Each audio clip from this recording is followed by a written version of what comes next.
wabarakatuh. Hari ini kami akan menyampaikan tentang legal opinion atau opini buku mengenai penolakan klaim asuransi jiwa oleh PT Great Eastern Life Indonesia terhadap ibu yang berinisial HT yang merupakan bentuk nyata permasalahan perlindungan konsumen di bidang perasuransian. Latar belakang asuransi jiwa seharusnya memberi perlindungan kepada keluarga tertanggung. Namun dalam praktiknya, seperti dalam kasus ibu HT, justru muncul penolakan klaim dari perusahaan. Kasus ini menimbulkan isu penting soal transparansi, etikat baik, dan perlindungan hukum bagi nasabah.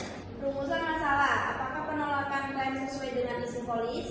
Apakah penolakan itu mencerminkan etikat baik? Apakah nasabah mendapat perlindungan hukum yang cukup?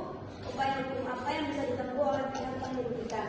Fakta hukum, ibu inisial HT mengajukan klaim asuransi jiwa atas nama almarhum suaminya yang meninggal karena leukemia. Klaimnya ditolak dengan alasan informasi medis tidak lengkap. Kuasa hukum ibu HT menyebut ini alasan klasik yang tidak berdasarkan dan melaporkan ke OJK karena memediasi internal gagal. Dasar hukumnya UU Perasuransian tahun 2014, UU Perlindungan Konsumen tahun 1999, POJK 69 2016, KUH Perdata pasal 53 dan 54 UU Perasuransian mewajibkan perusahaan memberi informasi jelas kepada pemegang polis.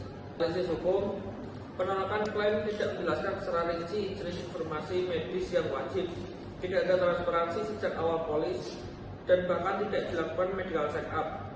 Ini melanggar prinsip fair treatment serta menimbulkan ketimpangan posisi antara perusahaan dan nasabah. Opini hukum dari perspektif hukum, penolakan PT Great Eastern tidak memiliki dasar hukum yang sah dan cenderung merugikan konsumen.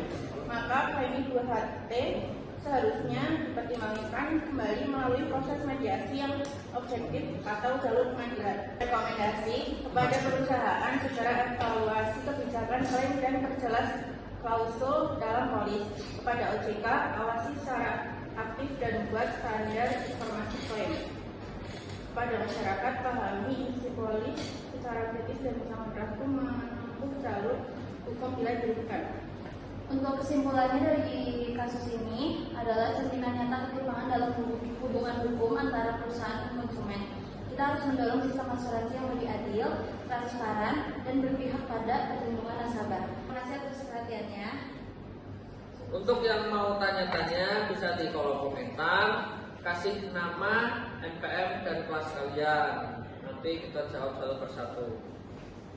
Lewat apa? Nanti kita bicarakan lagi sama teman-teman yang lain. Terima kasih. Assalamualaikum warahmatullahi wabarakatuh.